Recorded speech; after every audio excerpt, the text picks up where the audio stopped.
ये अपने समय से इतना आधुनिक था कि इसके बारे में विश्वास करना मुश्किल लगता है। इसके अंदर जो डिटेल्स छिपी थी उसने प्रत्येक प्राचीन इतिहासकारों के होश उड़ा दिए। 17 मई 1902 आर्कियोलॉजिस्ट वेलेरियस स्टीस ने ग्रीक आइलैंड एंटिकिथेरा के किनारे गोता लगाया, जहां उन्हें एक 2000 साल पुराने जहाज का मलबा मिला। ये एक रोमन व्यापारिक जहाज था जिसमें कई तरह के खजाने, शराब के भंडार और कई सुंदर कलाकृतियां लदे थे, जिन्हें रोमन्स ग्रीक से छीनकर ले जा रहे थे। इस जहाज में गोताखोरों को जो मिला था वो महान प्राचीन काल के थे, लेकिन गोताखोरों को इन सब के अलावा भी लकड़ी के बंद बक्से में एक ऐसी चीज मिली थी जिसे इतिहासकारों ने कभी नहीं देखा था। एक ऐसा यंत्र जिसने प्राचीन इतिहास के हमारे समझ को पलट कर रख दिया।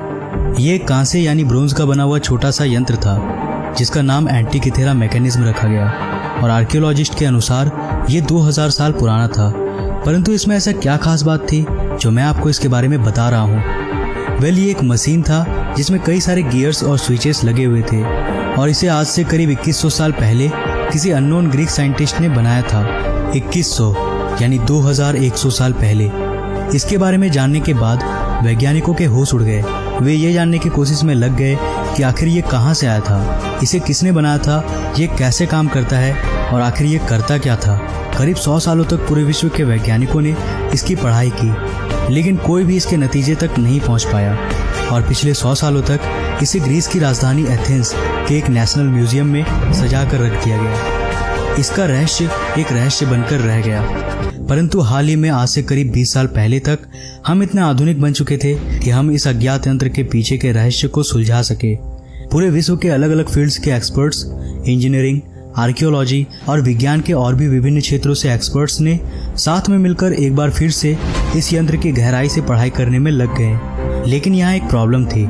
इस मशीन के इतने प्राचीन होने की वजह से इसे लिटरली अलग अलग भागों में खोला नहीं जा सकता था। इस कारण इसके अंदर देखने के लिए वैज्ञानिकों को एक खास तरह से बनाए गए एक्सरे मशीन की जरूरत थी, और उस समय ऐसा एकमात्र एक्सरे मशीन इंग्लैंड में था, जो कि इस प्राचीन मशीन जो कि एथेंस में थी से काफी दूर था, और इस मशीन को वहां तक सही सलामत ले जाना संभव नहीं था। इसलिए उस भारी भरकम एक्सरे मशीन को ऑल द वे शिप करके एथेंस तक लाया गया, जहां इस मैकेनिज्म का आसानी से और सुरक्षित रूप से एक्सरे निकाला गया। इसके अंदर जो डिटेल्स छिपी थी उसने प्रत्येक प्राचीन इतिहासकारों के होश उड़ा दिए, क्योंकि उस मशीन के अंदर जिस टेक्नोलॉजी का यूज किया गया था वो आज से 2000 साल पहले बनाना संभव ही नहीं था। इस मशीन के अंदर कुल 47 अलग अलग आकार के गियर्स लगे थे।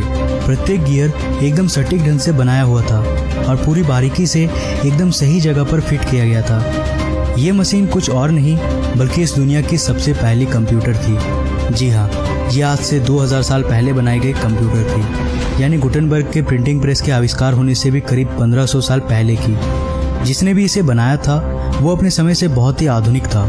यह एंटिकिथेरा मैकेनिज्म मून कैलेंडर को दिखाती थी, यानी एक ऐसा कैलेंडर जो हमारे चांद के ऊपर आधारित है। इसके साथ ही इसके द्वारा सोलर इक्लिप्स को भी प्रिडिक्ट किया जाता था, वो भी एग्जैक्ट टाइम और डेट के साथ। ये मशीन अपने समय से बहुत ही ज़्यादा आधुनिक बनाई गई थी। मैकेनिकल इंजीनियर माइकल राइट ने एक्सरे डेटा के जरिए उस मशीन का एक डुप्लीकेट तैयार किया। उसमें यह पाया गया कि ये मशीन दरअसल किसी ग्रीक एस्ट्रोनॉमर द्वारा बनाई गई थी, क्योंकि मशीन में जो कांटे लगे हुए थे वो असल में हमारे सौर मंडल के प्लैनेट्स को दिखाती है, जहाँ सेंटर में हमारा अर्थ है और अदर प्लैनेट्स मून और सन इसके चारों ओर चक्कर काटते हुए दिखाए गए हैं, जैसा कि ग्रीक एस्ट्रोनॉमर मानते थे। इस कैलेंडर को मून के ऊपर आधारित किया गया था, और ये इतना एक्यूरेट था कि आपको विश्वास ही नहीं होगा। जैसा कि हम जानते हैं कि मून हमारे अर्थ के अराउंड एक सर्कुलर पाथ में नहीं बल्कि इलिप्टिकल पाथ में घूमती है, यानी जब ये अर्थ के निकट होती है तो ये तेजी से चलती है और अर्थ से दूर होने पर धीमा। तो अगर इस मशीन को मून के सर्कुलर पाथ पे बनाया जाता तो ये मशीन एक्लिप्सिस को गलत समय पर दिखाती, लेकिन इसके क्रिएटर ने इसके अंदर के गियर्स को इतनी बारीकी से बनाया था कि ये चांद की उसी वेरिएबल मोशन को दिखाती थी जैसा कि एक्चुअल में होती है। ये कई दशक भविष्य में होने वाले एक्लिप्सिस का भी भविष्यवाणी करने के काबिल थी, और इससे केवल ग्रहण का ही पता नहीं चलता था बल्कि ये एक्यूरेट डेट और टाइम भी बताती थी। यहाँ तक कि इससे ये भी पता लगाया जा सकता था कि चंद्र ग्रहण किस रंग का होने वाला है। ये अपने समय से इतना आधुनिक था कि इसके बारे में विश्वास करना मुश्किल लगता है। आपकी जानकारी के लिए मैं बता दूं कि दुनिया की सबसे पहली मैकेनिकल क्लॉक की खोज 14th सेंचुरी यानी साल 1400 के शुरुआत में हुई थी, और ये मैकेनिज्म लगभग एक छोटे कार के साइज की थी। जबकि इससे करीब 1500 साल पहले बनाई गई एंटीकिथेरा मैकेनिज्म एक छोटे वुडन बॉक्स के आकार में बनाया गया था। इसमें लगे गियर्स अपने वक्त से काफ़ी आधुनिक और कॉम्पैक्ट थे। ये अपने समय से इतना एडवांस था कि कुछ इतिहासकार तो ये तक मानते हैं कि ये असल में एलियंस द्वारा बनाई गई हो सकती है।